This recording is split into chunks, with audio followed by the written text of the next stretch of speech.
سن 35 سے 75 تک کی اسلامی تاریخ چند ایسے خونی حادثات سے پر ہے جن کے متعلق گزشتہ صدیوں میں بہت آنسو بہائے جا چکے ہیں اور جن کی یاد مستقبل میں بھی اشکوں اور آہوں کے بغیر تازہ نہ کی جا سکے گی۔ وہ تلوار جو خدا کے نام پر بلند ہوتی تھی اس زمانے میں خدا کا نام لینے والوں کی گلے کاٹتی رہی۔ یہ خطرہ روز بر روز ترقی کر رہا تھا کہ مسلمان چند سال کے عرصے میں جس سرعت کے ساتھ اطراف میں چھا گئے تھے کہیں اتنی ہی تیزی کے ساتھ سمٹ کر جزیرہ نما عرب میں محبوس نہ ہو جائیں۔ اس زمانے میں کوفہ اور بصرہ طرح طرح کی سازشوں کے مرکز بنے ہوئے تھے۔ مسلمان اپنی ابتدائی روایت کو بھول کر جذبہ جہاد سے منہ پھیر چکے تھے۔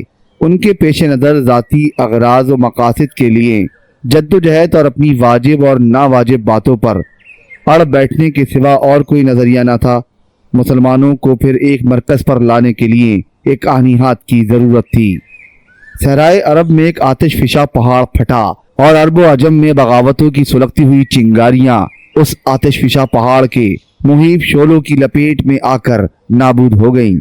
یہ آتش فشاں پہاڑ حجاج بن یوسف تھا، بے حد سخت گیر، بے رحم اور سفاک، لیکن قدرت صحرائے عرب کی اندرونی جنگوں کو ختم کر کے مسلمانوں کے تند گھوڑوں کا رخ مشرق و مغرب کی رزم گاہوں کی طرف پھیر دینے کا کام اسی سے لینا چاہتی تھی۔ حجاج بن یوسف کو مسلمانوں کا دوست بھی کہا جا سکتا ہے اور بدترین دشمن بھی۔ بہترین دوست اس لیے کہ اس نے ایک پرامن فضا پیدا کر کے پیش قدمی کے لیے 3 زبردست راستے صاف کیے۔ ایک راستہ وہ تھا جو مسلمانوں کی فوج کو فرغانہ اور کاشغر تک لے گیا۔ دوسرا راستہ وہ جو مسلمانوں کے سمندر اقبال کو مراکش، اسپین اور فرانس کی حدود تک لے گیا۔ تیسرا راستہ وہ تھا جس نے محمد بن قاسم کی مٹھی بھر فوج کو سندھ تک پہنچا دیا۔ بدترین دشمن اس لیے کہ اس کی خون آشام تلوار جو شر پسندوں اور مفسدوں کی سرکوبی کے لیے بے نیام ہوئی تھی بسا اوقات اپنی حدود سے گزر کر بے گناہ کی گردن تک بھی جا پہنچتی تھی۔ اگر حجاج بن یوسف کا دامن مظلوموں کے خون سے داغدار نہ ہوتا تو کوئی وجہ نہ تھی کہ تاریخ اسے زمانے کے ایک عظیم عالیشان انسان کی حیثیت سے نہ دیکھتی۔ وہ ایک ایسا بگولا تھا جو کانٹے دار جھاڑیوں کے ساتھ گلشن اسلام کے کئی مہکتے ہوئے پھول اور سرسبز ٹہنیاں بھی اڑا کر لے گیا۔ بہرحال اس کے عہد کا ایک بے حد المناک اور دوسرا بے حد خوشگوار تھا۔ وہ اس آندھی کی طرح تھا جس کی تیزی بعض سرسبز درختوں کو جڑ سے اکھاڑ ڈالتی ہے، لیکن جس کی آغوش میں چھپے ہوئے بادل برس کر ہزاروں سوکھی ہوئی کھیتیوں کو سرسبز و شاداب بناتے ہیں۔ سن 75 میں صحرائے عرب کی خانہ جنگیاں ختم ہو گئیں۔ مسلمان پھر ایک ہاتھ میں قرآن اور دوسرے ہاتھ میں تلوار لے کر اٹھے۔ اس زمانے میں حجاج بن یوسف کے نام کے ساتھ زید بن عامر کے نام کا چرچا ہونے لگا۔ زید بن عامر کی عمر 80 سال تھی۔ جوانی کے عالم میں وہ ان شہ سواروں کے ہم رکاب رہ چکا تھا جو ایران میں کسریٰ اور شام و فلسطین میں قیصر کی سلطنت کو پائمال کر چکے تھے۔ جب بڑھاپے کی کمزوری نے تلوار اٹھانے سے انکار کر دیا تو اس نے ایران کے ایک صوبہ میں قاضی کا عہدہ قبول کر لیا۔ جب عرب میں شورش برپا ہوئی تو ابن عامر کوفہ پہنچا اور اپنی تبلیغ سے وہاں کے حالات سدھارنے کی کوشش کرنے لگا، لیکن اس کی آواز صدا باصحرا ثابت ہوئی۔ کوفہ کے لوگوں کی بے اعتنائی دیکھ کر ابن عامر بصرہ پہنچا، لیکن وہاں کے حالات بھی کوفہ سے کچھ مختلف نہ تھے۔ فارغ البال اور شر پسند لوگوں نے اس کی طرف توجہ تک نہ دی۔ نوجوانوں اور بوڑھوں سے مایوس ہو کر ابن عامر نے اپنی تمام امیدیں کمسن بچوں کے ساتھ وابستہ کر دی اور اپنی تمام کوششوں سے ان کی تعلیم و تربیت کی طرف مبذول کر دی۔ اس نے شہر کے باہر ایک مدرسے کی بنیاد رکھی۔ جب بصرہ میں امن قائم ہوا تو وہاں کے چیدہ لوگوں نے ابن عامر کی حوصلہ افزائی کی۔ مدرسے میں طلبہ کو دینی کتب پڑھانے کے علاوہ جنگی فنون کی تربیت بھی دی جاتی تھی۔ حجاج بن یوسف اس بے لوث خدمت سے متاثر ہوا اور مدرسے کے تمام اخراجات اپنے ذمے لے لیے۔ طلبہ کو جنگ اور شہ سواری وغیرہ میں پوری مہارت دلانے کے لیے بہترین نسل کے گھوڑے اور نئے اسلحات مہیا کیے اور گھوڑوں کے مکتب کے پاس ہی ایک شاندار استبل تیار کرا دیا۔ طلبہ ہر شام مدرسے کے قریب ایک وسیع میدان میں جمع ہو جاتے، وہاں انہیں عملی طور پر فوجی تعلیم دی جاتی۔ شہر کے لوگ شام کے وقت اس میدان کے ارد گرد جمع ہو کر طلبہ کو تیغ زنی، نیزہ بازی اور شہ سواری کے نئے کرتب دیکھا کرتے۔ سعید نے جب اس مدرسے کی شہرت سنی تو صابرہ کو خط لکھ کر مشورہ دیا کہ عبداللہ کو اس مدرسے میں بھیج دیا جائے۔ عبداللہ اس ماحول میں دن دگنی رات چوگنی ترقی کر رہا تھا۔ وہ جہاں تعلیم میں اپنے بہت سے ساتھیوں کے لیے قابل رشک تھا، وہاں فنون سپاہ گیری میں بھی ایک امتیازی حیثیت حاصل کر چکا تھا۔ عبداللہ کو اس شہر میں آئے ابھی 2 سال ہوئے تھے کہ بصرہ کے بچے اور بوڑھے اس کے نام سے واقف ہو گئے۔ ابن عامر کی نگاہوں سے بھی سونہار شاگرد کے جوہر پوشیدہ نہ تھے۔ ایک روز دوپہر کے وقت ایک نوعمر لڑکا گھوڑے پر سوار شہر میں داخل ہوا۔ اس نوارد کے ہاتھ میں نیزہ اور دوسرے میں گھوڑے کی باگ تھی۔ کمر کے ساتھ تلوار لٹک رہی تھی، میں حمائل اور پیٹھ پر ترکش بندھا ہوا تھا۔ کمان زین کے پچھلے حصے کے ساتھ بندھی ہوئی تھی۔ اس کی تلوار اس کے قد و قامت کے تناسب سے بہت بڑی تھی۔ کمسن سوار گھوڑے پر اکڑ کر بیٹھا ہوا تھا۔ ہر راہگیر اسے گھور گھور کر دیکھتا اور مسکرا دیتا، اور بعض ہنس بھی پڑتے۔ اس کے ہم عمر لڑکے اسے ایک دل لگی سمجھ کر اس کے ارد گرد جمع ہو گئے، اور تھوڑی دیر میں اس کے آگے پیچھے ایک اچھا خاصا ہجوم اکٹھا ہو گیا۔ لڑکوں نے اس کے لیے آگے بڑھنے اور پیچھے ہٹنے کا راستہ روک لیا۔ ایک لڑکے نے اس کی طرف اشارہ کرتے ہوئے بدو کا نعرہ بلند کیا اور تمام بدو بدو کہہ کر چلانے لگے۔ دوسرے نے ایک کنکر اٹھا کر اس کی طرف پھینکا۔ اب تمام لڑکے نے کنکر پھینکنے شروع کر دیے۔ ایک منچلے نے، جو اس گروہ کا سرغنہ معلوم ہوتا تھا، آگے بڑھ کر اس کا نیزہ چھیننا چاہا، لیکن نووارد نے نیزہ مضبوطی سے تھامے رکھا اور گھوڑے کی باگ کھینچ کر ایڑ لگا دی۔ گھوڑے کا سیخ پا ہونا تھا کہ تمام لڑکے ادھر ادھر ہٹ گئے۔ نووارد نے ٹولی کے رہنما کی طرف نیزہ بڑھا کر گھوڑا اس کے پیچھے لگا دیا۔ وہ بدحواس ہو کر بھاگ کھڑا ہوا۔ نووارد نے ہلکی رفتار سے اس کا تعاقب کیا۔ باقی لڑکے پیچھے پیچھے بھاگتے آ رہے تھے۔ چند عمر رسیدہ لوگ بھی یہ منظر دیکھ کر اس جلوس میں شامل ہو گئے۔ آگے بھاگنے والے لڑکے کا پاؤں کسی چیز سے ٹکرایا اور وہ منہ کے بل گر پڑا۔ نووارد نے گھوڑے کی باگ تھام لی اور پیچھے آنے والوں کی طرف مڑ کر دیکھا، اور وہ اس سے چند قدم کے فاصلے پر کھڑے ہو گئے۔ اس گروہ میں سے مالک بن یوسف، ایک ادھیڑ عمر کا آدمی، آگے بڑھا۔ اس کا قد پست اور بدن چھریرا تھا۔ سر پر ایک بہت بڑا امامہ تھا اور اوپر کے دانت کچھ اس حد تک باہر نکلے ہوئے تھے کہ وہ مسکراتا ہوا معلوم ہوتا تھا۔ اس نے آگے بڑھ کر نووارد سے سوال کیا، تم کون ہو؟ مجاہد، کمسن لڑکے نے اکڑ کر جواب دیا۔ بہت اچھا نام ہے، بہت بہادر ہو۔ میرا نام نعیم ہے۔ تو تمہارا نام مجاہد نہیں؟ نہیں، میرا نام نعیم ہے۔ تم کہاں جاؤ گے؟ مالک نے سوال کیا۔ ابن عامر کے مکتب میں، وہاں میرا بھائی پڑھتا ہے۔ وہ لوگ اس وقت اکھاڑے میں ہوں گے، چلو میں بھی وہیں جا رہا ہوں۔ نعیم مالک کے ساتھ چل دیا۔ چند لڑکے تھوڑی دور ساتھ دیکھ کر مڑ گئے اور کچھ نعیم کے پیچھے پیچھے چلتے رہے۔ نعیم نے اپنے رہنما سے سوال کیا، اکھاڑے میں تیر اندازی بھی ہوتی ہے؟ ہاں، تم تیر چلانا جانتے ہو؟ ہاں، میں اڑتے ہوئے پرندے کو گرا لیتا ہوں۔ مالک نے پیچھے مڑ کر نعیم کی طرف دیکھا۔ نعیم کی آنکھیں خوشی سے چمک رہی تھی۔ اکھاڑے میں بہت سے لوگ الگ الگ ٹولیوں میں کھڑے طلبہ کی تیر اندازی، تیغ زنی اور نیزہ بازی دیکھ رہے تھے۔ مالک نے وہاں پہنچ کر نعیم سے کہا، تمہارا بھائی یہیں ہوگا، تم کھیل ختم ہونے سے پہلے اس سے نہیں مل سکو گے، فی الحال یہ تماشا دیکھو۔ نعیم نے کہا، میں تیر اندازی دیکھوں گا۔ مالک اسے تیر اندازی کے اکھاڑوں کی طرف لے گیا اور دونوں تماشائیوں کی صف میں جا کھڑے ہوئے۔ اکھاڑے میں ایک کونے پر لکڑی کا ایک تختہ نصب تھا جس کے درمیان ایک سیاہ نشان تھا۔ لڑکے باری باری اس پر نشانہ لگاتے۔ نعیم دیر تک کھڑا دیکھتا رہا۔ اکثر تیر تختے پر جا کر لگتے، لیکن سیاہ نشان پر ایک طالب علم کے سوا کسی کا تیر نہ لگا۔ نعیم نے مالک سے پوچھا، وہ کون ہے؟ اس کا نشانہ بہت اچھا ہے۔ مالک نے جواب دیا، وہ حجاج بن یوسف کا بھتیجا محمد بن قاسم ہے۔ محمد بن قاسم؟ ہاں، تم اسے جانتے ہو؟ ہاں، وہ میرے بھائی کا دوست ہے۔ بھائی جان اس کے نشانے کی بہت تعریف کرتے ہیں، لیکن یہ نشاندہی کوئی مشکل تو نہیں؟ مشکل کیا ہے، یہ تو شاید میں بھی لگا سکوں، ذرا مجھے اپنی کمان تو دینا۔ حجاج کا بھتیجا کیا خیال کرے گا کہ اب دنیا میں کوئی تیر انداز نہیں رہا؟ یہ کہہ کر اس نے نعیم کے گھوڑے کی زین سے کمان کھولی۔ نعیم نے اسے ترکش سے تیر نکال کر دیا۔ مالک نے آگے بڑھ کر شست باندھی۔ لوگ اس کی طرف دیکھ کر ہنسنے لگے۔ مالک نے کانپتے ہوئے ہاتھوں سے تیر چھوڑا جو ہدف کی طرف جانے کے بجائے چند قدم کے فاصلے پر زمین میں دھنس گیا۔ تماشائیوں نے ایک پرزور قہقہ لگایا۔ مالک کھسیانہ ہو کر واپس ہوا اور کمان نعیم کو دے دی۔ محمد بن قاسم ہنستا ہوا آگے بڑھا، تیر زمین سے کھینچ کر نکالا اور آگے بڑھ کر مالک کو پیش کرتے ہوئے کہا، آپ ایک بار اور کوشش کریں۔ मालिक के चेहरे पर पसीना आ गया। उसने बदहवासी में मोहम्मद बिन कासिम से तीर लेकर नईम की तरफ बढ़ा दिया। मालिक की हरकत से लोगों की तवज्जो नईम की तरफ मबजूल हो गई और वो यक के बाद दीगरे खिसक खिसक कर नईम की तरफ आने लगे। मोहम्मद बिन कासिम बदस्तूर हंसता हुआ आगे बढ़ा और नईम को मुखातिब करके बोला, आप भी शौक फरमाइए। लोग फिर हंसने लगे। नईम उसकी तंज और लोगों की हंसी बर्दाश्त ना कर सका। उसने झट नेजा नीचे गाड़ दिया और कमान में तीर चढ़ाकर छोड़ दिया।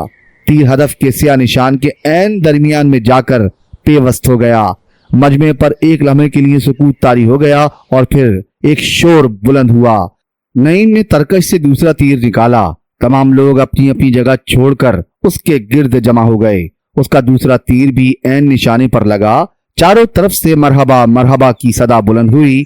नईम ने मजमे पर एक निगाह दौड़ाई और देखा कि तमाम लोगों की निगाहें उस पर अकीदत के फूल बरसा रही हैं। मोहम्मद बिन कासिम मुस्कुराता हुआ आगे बढ़ा और नईम का हाथ अपने हाथ में लेकर बोला, आपका नाम क्या है? मुझे नईम कहते हैं। नईम बिन अब्दुल रहमान। तुम अब्दुल्ला के भाई हो? हाँ। यहाँ कब आए? अभी। अब्दुल्ला से नहीं मिले?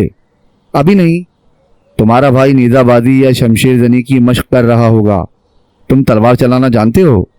मैं बस्ती में सीखा करता था। तुम्हारी तीर अंदाजी देखकर मैं महसूस करता हूँ कि तुम तलवार चलाने में भी काफी महारत हासिल कर चुके होगे। आज एक लड़के के साथ तुम्हारा मुकाबला होगा। मुकाबले का लफ्ज सुनकर नईम की रगों में खून का दौर तेज हो गया। उसने पूछा, कितना बड़ा है वो? तुमसे कोई ज्यादा बड़ा नहीं। अगर फुर्ती से काम लोगे तो उससे जीत जाना तुम्हारे लिए कोई बात नहीं। हाँ, तुम्हारी तलवार जरा भारी है, जर्रा भी बहुत ढीली है। मैं अभी इसका इंतजाम किए देता हूँ, तुम घोड़े से उतरो। मोहम्मद बिन कासिम ने एक शख्स को अपनी जर्रा खुद और तलवार लाने के लिए कहा। थोड़ी देर में नईम एक नई जर्रा पहने और हाथ में एक हल्की सी तलवार लिए तमाशाइयों की सफ में खड़ा इब्ने आमिर के शागिर्दों को तेग जनी की मशक करते देख रहा था। उसके सर पर यूनानी वज़ा के खुद ने उसका चेहरा थोड़ी तक छुपा रखा था, इसलिए उन लोगों के सिवा जो उसकी तीरंदाजी से मुतासिर होकर उसके साथ चले आए थे, किसी को ये मालूम न था कि ये कोई अजनबी है। इब्ने आमिर तमाशाइयों के ग्रोह से अलग मैदान में खड़ा अपने शागिर्दों को हिदायत दे रहा था। एक लड़के के मुकाबले के लिए यके बाद दीगरे चंद लड़के मैदान में निकले, लेकिन उसके सामने किसी की पेश न चली। वो अपने हर नए मुकाबिल को किसी न किसी दाव में लाकर हार मनवा लेता। बिलाखिर इब्ने आमिर ने मोहम्मद बिन कासिम की तरफ देखा और कहा, मोहम्मद तुम तैयार नहीं हुए? मोहम्मद बिन कासिम ने आगे बढ़कर दबी जुबान में इब्ने आमिर से कुछ कहा। बिन आमिर मुस्कुराता हुआ नईम की तरफ आया और उसके कंधे पर प्यार से हाथ रखते हुए बोला, तुम अब्दुल्ला के भाई हो? जी हाँ। उस लड़के से मुकाबला करोगे? जी, मुझे इतनी ज्यादा मश्क नहीं और फिर वो मुझसे बड़ा भी है। कोई हर्ज नहीं, लेकिन मेरा भाई कहाँ है? वो भी यही है, तुम्हें उससे मिलाएंगे, पहले उसके साथ मुकाबला करके दिखाओ। नईम झिझकता हुआ मैदान में आया। तमाशाई जो पहले खामोश खड़े थे एक दूसरे से बातें करने लगे। दो तलवारें आपस में टकराईं और उनकी झनकार आहिस्ता आहिस्ता बुलंद होने लगी। कुछ देर नईम का मद्दे मुकाबिल उसे कम सिन समझकर फकत उसके वार रोकता रहा, लेकिन नईम ने अचानक पैंतरा बदला और इस कदर तेजी के साथ वार किया कि वो इस गैर मुतवक्का वार को बरवक्त ना रोक सका और नईम की तलवार उसकी तलवार पर से फिसलती हुई उसके खुद से टकरा गई। तमाशाइयों ने तहसीन और आफरीन के नारे बुलंद किए। नईम के मद्दे मुकाबिल के लिए ये बिल्कुल नई बात थी। उसने गुस्से की हालत में चंद वार शिद्दत के साथ किए और नईम को पीछे धकेलना शुरू किया। चंद कदम पीछे हटने के बाद नईम का पांव डगमगाया और वो पीठ के बल गिर पड़ा। नईम का मुकाबिल फातियाना अंदाज में तलवार नीचे करके उसके दोबारा उठने का इंतजार करने लगा। नईम गुस्से की हालत में उठा और तेग जनी के तमाम उसूलों को नजरअंदाज करते हुए इंतहाई तुंदी और तेजी से उस पर वार करने लगा। नईम को सिपाहियाना रसूम से बाहर जाता देखकर उसने पूरी ताकत के साथ तलवार घुमाकर वार किया। नईम ने ये तलवार अपनी तलवार पर रोकने की कोशिश की, लेकिन तलवार उसके हाथ की गिरफ्त से निकलकर चंद कदम दूर जा गिरी। नईम परेशान सा होकर इधर उधर देखने लगा। मोहम्मद बिन कासिम और इब्ने आमिर मुस्कुराते हुए आगे बढ़ गए। इब्ने आमिर ने एक हाथ अपने शागिर्द और दूसरा हाथ नईम के कंधे पर रखते हुए नईम से कहा, आओ अब तुम्हें तुम्हारे भाई से मिलाएं। जी हाँ, कहाँ है वो? ابن عامر نے دوسرے لڑکے کا خود اتارتے ہوئے کہا، ادھر دیکھو نعیم۔ بھائی بھائی کہتا ہوا عبداللہ سے لپٹ گیا۔ عبداللہ کو انتہائی پریشانی کی حالت میں دیکھ کر محمد بن قاسم نے نعیم کا خود اتار دیا اور کہا، عبداللہ یہ نعیم ہے، کاش یہ میرا بھائی ہوتا۔ صابرہ کے لال ابن عامر جیسے مشفق استاد کے سائے میں ایک غیر معمولی رفتار سے روحانی، جسمانی اور ذہنی ترقی کر رہے تھے۔ مکتب میں عبداللہ کا نام سب سے پہلے آتا، لیکن اکھاڑے میں نعیم سب سے اول رہتا۔ محمد بن قاسم کبھی کبھی اکھاڑے میں آتا اور نعیم کو بعض باتوں میں اس کی برتری کا اعتراف کرنا پڑتا۔ محمد بن قاسم کو تیغ زنی میں زیادہ مہارت تھی۔ نیزہ بازی میں دونوں ایک جیسے تھے۔ تیر اندازی میں نعیم سبقت لے جاتا۔ محمد بن قاسم بچپن ہی میں اپنے آپ کو ان خصائل کا مالک ثابت کر چکا تھا جو بعض لوگوں کو ہر ماحول میں ممتاز رکھتے ہیں۔ ابن عامر کہا کرتا تھا کہ وہ کسی بڑے کام کے لیے پیدا کیا گیا ہے۔ عبداللہ اور نعیم کے ساتھ محمد بن قاسم کی دوستی کا رشتہ مضبوط ہوتا گیا۔ بظاہر محمد بن قاسم کی نظروں میں وہ دونوں ایک جیسے تھے، لیکن عبداللہ خود اس بات کو محسوس کرتا تھا کہ نعیم اس سے زیادہ قریب ہے۔ نعیم کو مکتب میں داخل ہوئے ابھی 8 مہینے گزرے تھے کہ محمد بن قاسم فارغ التحصیل ہو کر فوج میں شامل ہو گیا۔ محمد بن قاسم کے جانے کے بعد مکتب میں نعیم کا ایک اور جوہر نمایاں ہونے لگا۔ اس مدرسے کے طلبہ ہفتے میں ایک بار کسی نہ کسی موضوع پر مناظرہ کیا کرتے تھے۔ موضوع ابن عامر خود تجویز کرتے۔ نعیم نے بھی اپنے بھائی کی دیکھا دیکھی ایک مناظرے میں حصہ لیا، لیکن وہ پہلے مناظرے میں چند ٹوٹے پھوٹے جملے کہہ کر گھبرا گیا اور کھسیانہ سا ہو کر ممبر سے اتر آیا۔ لڑکوں نے اس کا مذاق اڑایا۔ ابن عامر نے اسے تسلی دی، لیکن وہ سارا دن مغموم رہا اور رات بھی کروٹیں بدلتے گزار دی۔ علی الصبح وہ بستر سے اٹھا اور باہر چلا گیا۔ دوپہر تک ایک کھجور کے سائے تلے بیٹھ کر اپنی تقریر رٹتا رہا۔ اگلے ہفتے اس نے پھر مناظرے میں حصہ لیا اور ایک پرجوش تقریر سے سامعین کو محو حیرت کر دیا۔ اس کے بعد اس کی جھجک جاتی رہی اور اب بے تکلفی سے ہر مناظرے میں حصہ لینے لگا۔ اکثر مناظروں میں عبداللہ اور نعیم دونوں شامل ہوتے۔ ایک بھائی ایک موضوع کے حق میں تقریر کرتا تو دوسرا اس کی مخالفت میں۔ شہر کے وہ لوگ جو اس کے جوہر دیکھ کر گرویدہ ہو چکے تھے اس کی تقریروں میں بھی دلچسپی لینے لگے۔ ابن عامر نعیم کی رگوں میں سپاہیانہ خون کی حرارت کے علاوہ اس کے دل و دماغ میں ایک غیر معمولی مقرر کی صلاحیت بھی دیکھ چکا تھا۔ اس نے ہونہار شاگرد کے جوہر کی تربیت کے لیے ہر ممکن کوشش کی۔ وہ چند تقریروں سے نہ صرف اپنے مدرسے کا بہترین مقرر سمجھا جانے لگا بلکہ بصرہ کی گلیوں میں بھی اس کی جادو بیانی کے چرچے ہونے لگے۔ ابن عامر کے شاگردوں کی تعداد میں آئے دن اضافہ ہو رہا تھا، لیکن اس کے بلند ارادوں کی تکمیل کے راستے میں بڑھاپا اور خرابی صحت بری طرح حائل ہو رہے تھے۔ اس نے والی بصرہ سے درخواست کی کہ مدرسے میں ایک تجربے کار استاد کی ضرورت ہے۔ والی بصرہ کو اس کام کے لیے سعید سے زیادہ، جو ان دنوں والی قبرص تھا، اور کوئی آدمی موضوع نظر نہ آیا۔ حجاج نے دربار خلافت میں درخواست کی اور وہاں سے سعید کو فوراً بصرہ پہنچ جانے کا حکم صادر ہوا۔ نعیم اور عبداللہ کو اس بات کا علم تھا کہ ایک نیا استاد آ رہا ہے، لیکن وہ یہ نہ جانتے تھے کہ وہ ان کا ماموں ہے۔ سعید قبرص کے ایک نو مسلم گھرانے کی لڑکی سے شادی کر چکا تھا۔ وہ اپنی بیوی سمیت پہلے صابرہ کے پاس پہنچا اور چند دنوں وہاں رہ کر بصرہ چلا آیا۔ مکتب میں آتے ہی اس نے پوری تنو دہی سے کام شروع کیا۔ اسے یہ معلوم کر کے بہت مسرت ہوئی کہ اس کے بہترین شاگرد اس کے اپنے بھتیجے ہیں۔ بعد ازاں عبداللہ اپنی جماعت کے چند اور نوجوانوں طلبہ کے ساتھ فارغ التحصیل ہو گیا۔ جب ان طلبہ کو رخصت کرنے کا دن آیا تو ابن عامر نے حسب معمول الوداعی جلسہ منعقد کیا۔ والی بصرہ نے بھی اس جلسے میں شرکت کی۔ طلبہ کو دربار خلافت کی طرف سے گھوڑے اور اسلحہ جات تقسیم کیے گئے۔ ابن عامر نے الوداعی خطبہ دیتے ہوئے کہا، نوجوانوں، اب تمہارا حوادث کی دنیا میں قدم رکھنے کا وقت آ پہنچا ہے۔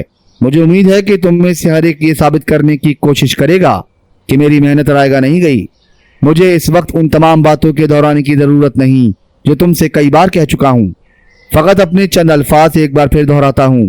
زندگی ایک مسلسل جہاد ہے، اور ایک مسلمان کی زندگی کا مبارک ترین فعل یہ ہے کہ وہ اپنے آقا و مولا کی محبت میں اپنی جان تک پیش کر دے۔ جب تک تمہارے دل اس مقدس جذبے سے سرشار رہیں گے، تمہیں اپنی دنیا اور آخرت دونوں روشن نظر آئیں گی۔ تم دنیا میں سر بلند و ممتاز ہوگے اور آخرت میں بھی تمہارے لیے جنت کے دروازے کھولے جائیں گے۔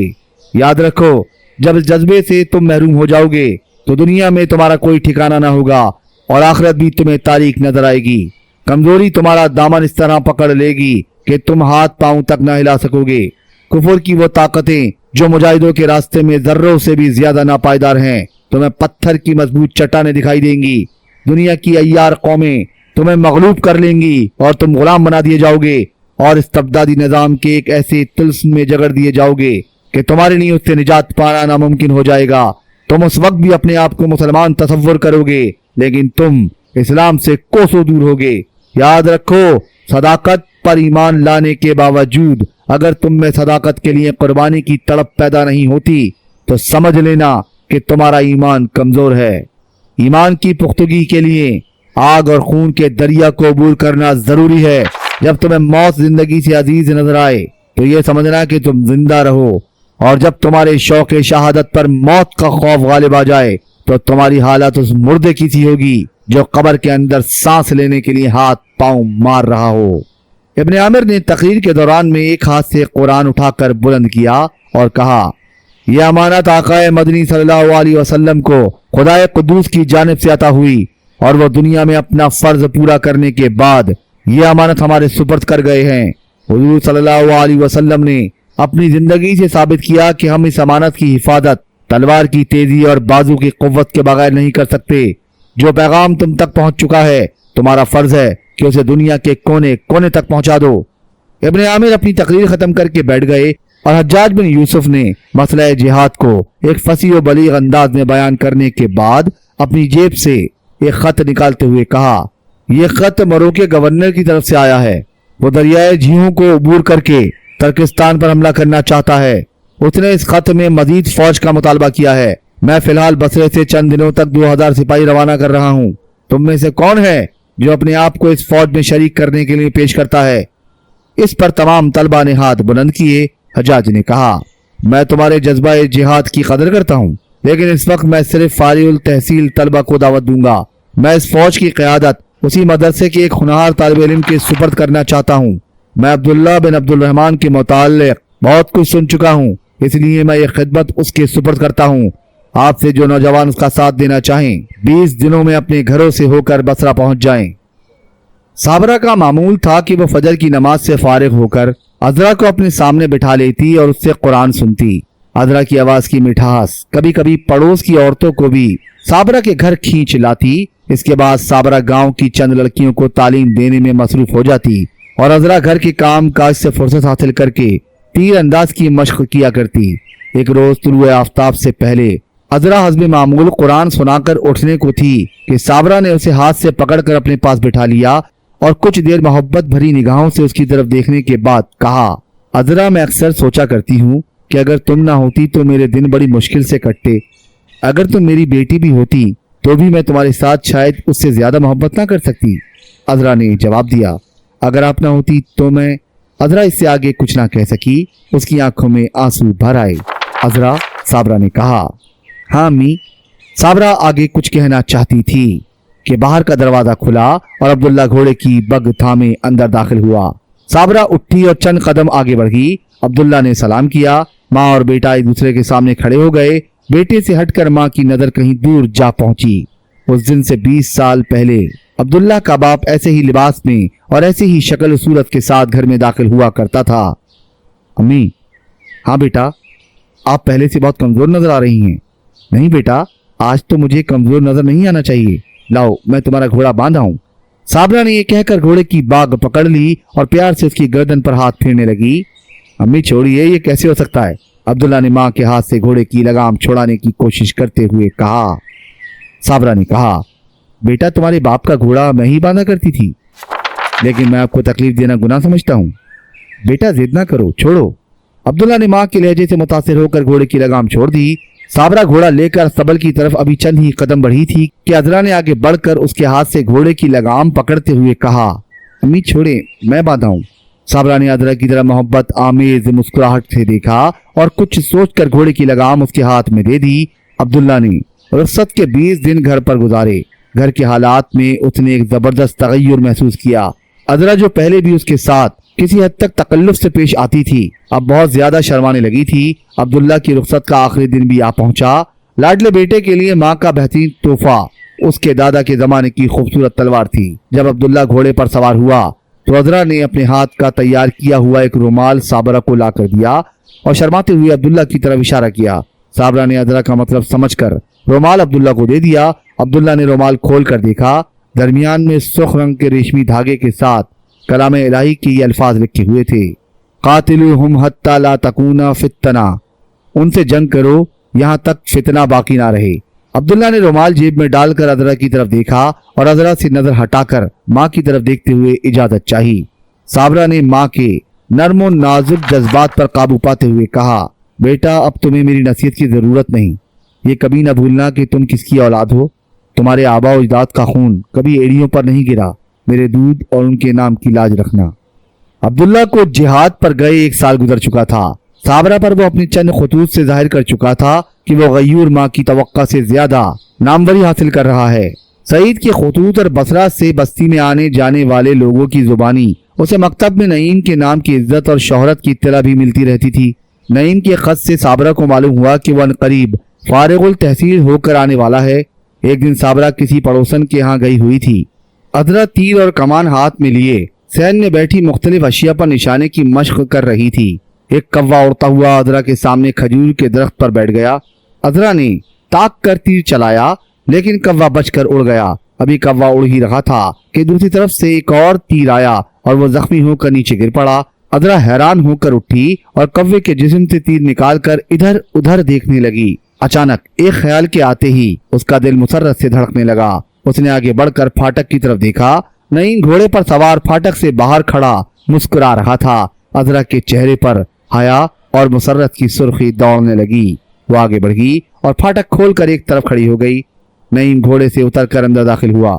نعیم بصرہ سے لے کر گھر تک بہت کچھ کہنے اور بہت کچھ سننے کی تمنائیں بیدار کرتا ہوا آیا تھا، لیکن انتہائی کوشش کے باوجود اچھی ہو عذرا کہہ کر خاموش ہو گیا۔ عذرا نے کوئی جواب دینے کے بجائے 1 ثانیے کے لیے اس کی طرف دیکھا اور پھر آنکھیں جھکا لی۔ نعیم نے پھر جرأت کی، عذرا کیسی ہو؟ اچھی ہوں۔ امی جان کہاں ہیں؟ وہ کسی عورت کی تیمارداری کے لیے گئی ہیں۔ پھر دونوں کچھ دیر خاموش کھڑے رہے۔ عذرا میں تمہیں ہر روز یاد کیا کرتا تھا۔ عذرا نے آنکھیں اوپر اٹھائیں لیکن سپاہیانہ شان میں حسن و جبروت کے مجسمے کو جی بھر کر دیکھنے کی جرأت نہ ہوئی۔ عذرا تم مجھ سے ناراض ہو؟ عذرا جواب میں کچھ کہنا چاہتی تھی لیکن نعیم کی شاہانہ تمکنت نے اس کی زبان بند کر دی۔ لائیے میں آپ کا گھوڑا باندھا ہوں، اس نے گفتگو کا موضوع بدلنے کی کوشش کرتے ہوئے کہا۔ نہیں عذرا، تمہارے ہاتھ ایسے کاموں کے لیے نہیں بنائے گئے۔ نعیم یہ کہہ کر گھوڑے کو استبل کی طرف لے گیا۔ نعیم 3 ماہ گھر رہا اور جہاد پر جانے کے لیے والی بصرہ کے حکم کا انتظار کرتا رہا۔ گھر پر خلاف توقع اس نے زیادہ خوشی کے دن نہ گزارے۔ شباب کے آغاز نے عذرا اور اس کے درمیان حیا کی ایک ناقابل عبور دیوار حائل کر دی تھی۔ بچپن کے گزرے ہوئے وہ دن جب وہ عذرا کا ننھا سا ہاتھ اپنے ہاتھ میں لے کر بستی کے نخلستانوں میں چکر لگایا کرتا تھا، اسے خواب معلوم ہوتے تھے۔ کم و بیش یہی حالت عذرا کی تھی۔ نعیم اس کے بچپن کا رفیق اسے پہلے سے بہت مختلف نظر آتا تھا۔ ان کے طرز عمل میں تکلف کم ہونے کے بجائے بڑھتا گیا۔ نعیم اپنے جسم و روح پر ایک قید اور دل پر ایک بوجھ محسوس کرنے لگا۔ عذرا اس کے ساز دل پر بچپن ہی سے محبت کا پرسرور نغمہ بیدار کر چکی تھی۔ نعیم چاہتا تھا کہ اس صحرائی حور کے سامنے اپنا دل کھول کر رکھ دے، لیکن حیا نے اسے منہ کھولنے کی اجازت ہی نہ دی۔ تاہم دونوں ایک دوسرے کے دل کی دھڑکنیں محسوس کر رہے تھے۔ نعیم کے گھر آنے کے 4 ماہ بعد عبداللہ رخصت پر آیا اور صابرہ کے گھر کی رونق دوبالا ہو گئی۔ رات کا کھانا کھانے کے بعد نعیم اور عبداللہ ماں کے قریب بیٹھے ہوئے تھے۔ عبداللہ اپنے فوجی کارنامے اور ترکستان کے حالات سنا رہا تھا۔ عذرا کچھ دور دیوار کا سہارا لیے کھڑی عبداللہ کی باتیں سن رہی تھی۔ گفتگو کے اختتام پر عبداللہ نے بتایا کہ میں بصرہ سے ہو کر آیا ہوں۔ ماموں سے ملے تھے؟ صابرہ نے پوچھا۔ ملا تھا، وہ آپ کو سلام کہتے تھے اور مجھے ایک خط بھی دیا ہے۔ کیسا خط؟ عبداللہ نے جیب سے ایک خط نکالتے ہوئے کہا۔ آپ پڑھ لیں۔ تم ہی پڑھ کر سنا دو بیٹا۔ امی جان یہ آپ کے نام ہے، عبداللہ نے شرماتے ہوئے جواب دیا۔ صابرہ نے خط لے کر نعیم کی طرف بڑھاتے ہوئے کہا، اچھا بیٹا تم پڑھو۔ نعیم نے خط لے کر عذرا کی طرف دیکھا۔ وہ شمع اٹھا لائی اور نعیم کے قریب کھڑی ہو گئی۔ خط کی تحریر پر ایک نظر ڈالتے ہی نعیم کے دل پر ایک چرکا سا لگا۔ اس نے ماں کو سنانا چاہا لیکن خط کی عبارت نے اس کی زبان پر مہر ثابت کر دی۔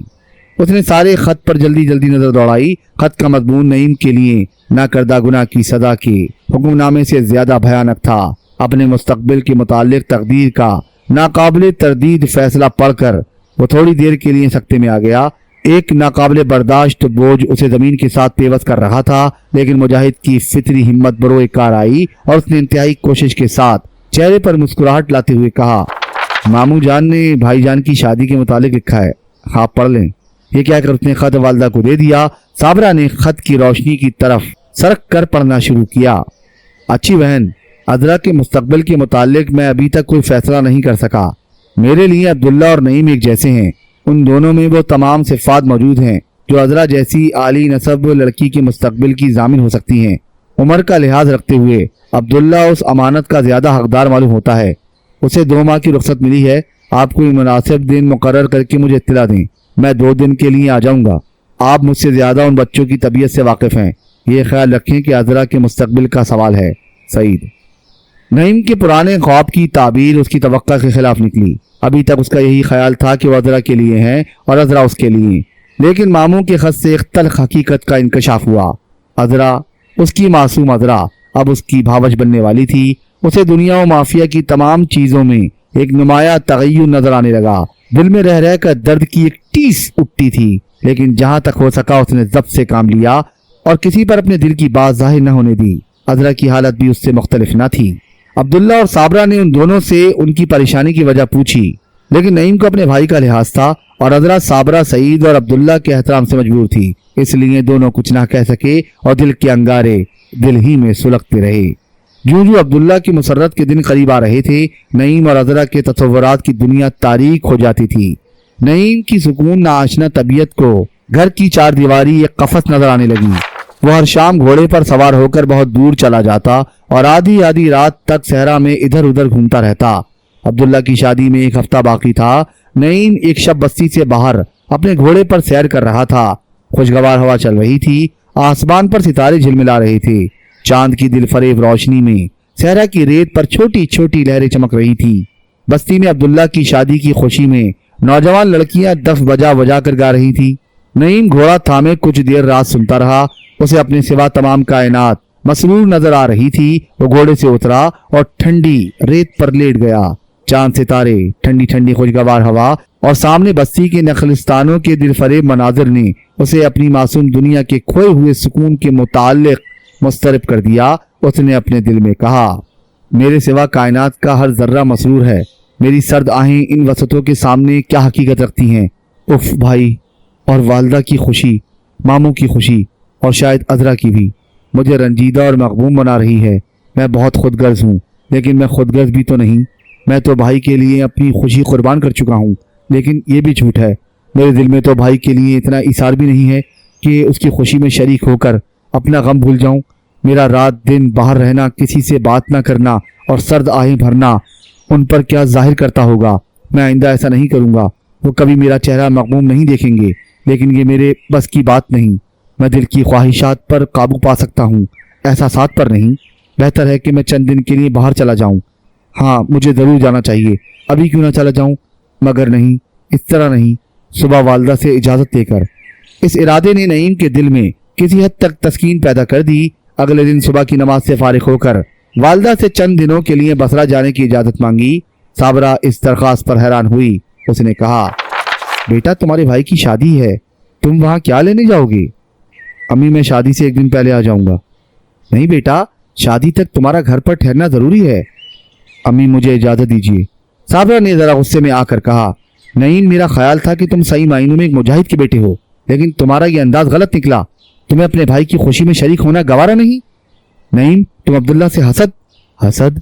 अम्मी, आप क्या कह रही हैं? मुझे भाई से हसद क्यों होने लगा? मैं तो चाहता हूँ कि अपनी ज़िंदगी की तमाम राहतें उसकी नज़र करूँ। बेटा, खुदा करे मेरा ये ख्याल गलत हो, लेकिन तुम्हारा इस तरह खामोश रहना, बिला वजह सहरा नूरदी करना और क्या जाहिर करता है? अम्मी, मैं माफ़ी चाहता हूँ। साबरा ने आगे बढ़कर नईम को गले लगा लिया और कहा, बेटा, मुजाहिदों के सीने फराग हुआ करते हैं। शाम के वक्त नईम सैर के लिए ना गया। रात का खाना खाने के बाद वो बिस्तर पर लेटे लेटे बहुत देर तक सोचता रहा।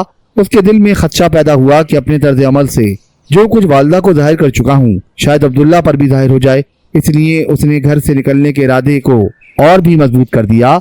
आधी रात के वक्त वो बिस्तर से उठा, कपड़े बदले और फिर अस्तबल में जाकर घोड़े पर जीन डाली। घोड़ा लेकर बाहर निकलने को था कि दिल में कुछ ख्याल आया और घोड़े को वहीं छोड़कर सहन में अजरा के बिस्तर के करीब जा खड़ा हुआ। अजरा भी चंद दिनों से नईम की तरह रात भर जागने की आदी हो चुकी थी। वो बिस्तर पर लेटे लेटे नईम की तमाम हरकत देख रही थी।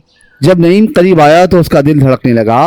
उसने ये जाहिर करने के लिए कि वो सो रही है अपनी आंखें बंद कर ली। नईम देर तक खड़ा रहा। चांद की रोशनी अजरा के चेहरे पर पड़ रही थी और ऐसा मालूम होता था कि आसमान का चांद जमीन के चांद को घूर रहा है। नईम की निगाहें अजरा के चेहरे पर इस तरह जज्ब हो चुकी थी कि उसे थोड़ी देर के लिए गिरदोपेश का ख्याल ना रहा। उसने एक लंबा सांस लेते हुए पुरसोज अल्फाज में कहा, अजरा तुम्हें शादी मुबारक हो। नईम का जुमला सुनकर अजरा के जिस्म पर कपकपी तारी हो गई। उसे महसूस हुआ कोई उसे गड़े में डालकर ऊपर से मट्टी का अंबार फेंक रहा है। उसका दम घुटने लगा। वो चीखना चाहती थी मगर किसी गैर मर्री हाथ ने जबरदस्ती उसका मुंह बंद कर रखा था। वो चाहती थी कि उठकर नईम के पांव पर अपना सर रख दे और पूछे कि उसका क्या कसूर है, उसने क्यों कहा, लेकिन धड़कते हुए दिल की आवाज दिल ही में दबी रही और उसने आंखें खोलकर नईम की तरफ देखने की भी जुर्रत न की। नईम घोड़ा लेने की गर्ज से दोबारा अस्तबल की तरफ चला गया। अजरा बिस्तर से उठी और मकान से बाहर निकलकर दीवार के साये में खड़ी हो गई। नईम घोड़ा लेकर बाहर निकला। अजरा आगे बढ़ी और नईम का रास्ता रोक कर खड़ी हो गई। नईम आप कहाँ जा रहे हैं? अजरा तुम जाग उठी? मैं सोई कब थी, देखो नईम। अजरा इससे आगे कुछ ना कह सकी और अपना फिक्रा खत्म किए बगैर आगे बढ़ी और नईम के हाथ से उसके घोड़े की बाग पकड़ ली। अजरा मुझे रोकने की कोशिश ना करो, मुझे जाने दो। कहाँ जाओगे नईम? अजरा मुद्दत के बाद उसे नाम से बुला रही थी। अजरा चंद दिन के लिए बसरा जा रहा हूँ। लेकिन इस वक्त क्यों?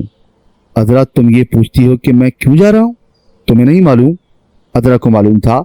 उसका दिल धड़क रहा था, होंठ कांप रहे थे। उसने नईम के घोड़े की बाग छोड़कर अश्क आलूद आंखों को दोनों हाथों से छुपा लिया। नईम ने कहा, अजरा शायद तुम्हें मालूम ना हो कि मेरे दिल में आंसुओं की क्या कीमत है, लेकिन मेरा यहाँ रहना मुनासिब नहीं। मैं खुद उदास रहकर तुम्हें भी गमगीन बनाता हूँ। बसरा में चंद दिन रहकर मेरी तबीयत ठीक हो जाएगी। मैं तुम्हारी शादी से 1-2 दिन पहले आने की कोशिश करूँगा। अजरा मुझे इस बात की खुशी है और तुम्हें भी खुश होना चाहिए कि तुम्हारा होने वाला शौहर मुझसे बेहतर खूबियों का मालिक है। काश तुम्हें मालूम होता कि मुझे अपने भाई जान से कितनी मोहब्बत है। अजरा इन आंसुओं को उन पर जाहिर न होने देना। आप वाकई जा रहे हैं? अजरा ने पूछा। मैं नहीं चाहता कि मेरे ज़ब्त का हर रोज़ इम्तिहान होता रहे। अजरा मेरी तरफ इस तरह ना देखो, जाओ। अजरा बगैर कुछ कहे वापस चली गई। चंद कदम चलकर एक बार नईम की तरफ मुड़कर देखा। वो अभी तक एक पांव रकाब में डालकर अजरा की तरफ देख रहा था। अजरा ने मुंह फेर लिया और तेजी से कदम उठाती हुई अपने बिस्तर पर मुंह के बल जा गिरी और सिसकियां लेने लगी। नईम घोड़े पर सवार होकर अभी चंद कदम चला था कि पीछे से किसी ने भागकर घोड़े की बाग पकड़ ली। नईम महबूस सा होकर रह गया। उसके सामने अब्दुल्ला खड़ा था। भाई, नईम ने हैरान होकर कहा। नीचे उतरो, अब्दुल्ला ने बारोब आवाज में कहा। भाई मैं बाहर जा रहा हूँ। मैं जानता हूँ, तुम नीचे उतरो। नईम घोड़े से उतरा। अब्दुल्ला एक हाथ से घोड़े की बाग और दूसरे हाथ से नईम का बाजू पकड़ते हुए वापस मुड़ा। मकान के अहाते में पहुंचकर उसने कहा, घोड़े को अस्तबल में बांधो। नईम कुछ कहना चाहता था मगर अब्दुल्ला कुछ इस तहक्कुमाना अंदाज से खड़ा था कि उसे मजबूरन उसका हुक्म मानना पड़ा। वो घोड़े को अस्तबल में बांध कर फिर भाई के करीब आ खड़ा हुआ। अजरा बिस्तर पर लेटे लेटे ये तमाम मंजर देख रही थी।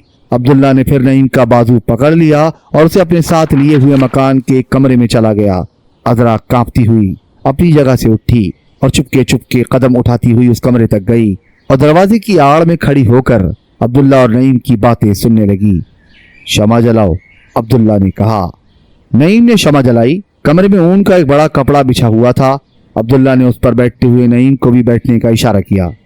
भाई, आप मुझसे क्या कहना चाहते हैं? कुछ नहीं, बैठ जाओ। मैं कहीं जा रहा था। मैं तुम्हें जाने से नहीं मना करूंगा, बैठ जाओ, तुमसे एक ज़रूरी काम है। नईम परेशान सा होकर बैठ गया। अब्दुल्ला ने एक संदूक से कागज़ और कलम निकाला और कुछ लिखना शुरू किया। तहरीर ख़त्म करने के बाद अब्दुल्ला ने नईम की तरफ देखा और मुस्कुराते हुए कहा, नईम तुम बसरे जा रहे हो? नईम ने जवाब दिया, भाई ये मालूम ना था कि आप जासूस भी हैं। मैं माफ़ी चाहता हूँ नईम, मैं तुम्हारा नहीं, अजरा का जासूस था। भाई जान, آپ عذرا کے متعلق رائے قائم کرنے میں جلدی نہ کریں۔ عبداللہ نے اس کے جواب میں ٹکٹکی باندھ کر نعیم کے چہرے کی طرف دیکھا۔ نعیم نے قدرے مروب ہو کر گردن جھکا لی۔ عبداللہ نے ایک ہاتھ بڑھا کر اس کی ٹھوڑی کو پیار سے اوپر اٹھایا اور کہا، نعیم، میں تمہارے اور عذرا کے متعلق غلط اندازہ نہیں لگا سکتا۔ تم بصرہ جاؤ اور میرا یہ خط ماموں کے پاس لیتے جاؤ۔ یہ کہہ کر عبداللہ نے نعیم کو اپنے ہاتھ سے لکھا ہوا خط دے دیا۔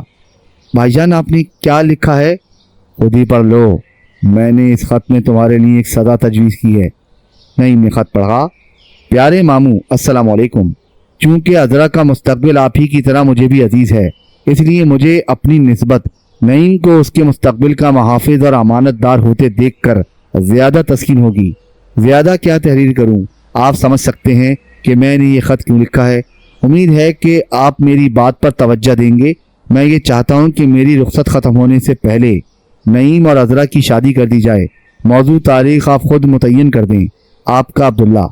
خط ختم ہونے تک نعیم کی آنکھوں میں آنسو آ چکے تھے۔ اس نے کہا، بھائی میں یہ خط نہیں لے جاؤں گا، عذرا کی شادی آپ ہی کے ساتھ ہوگی، بھائی مجھے معاف کر دو۔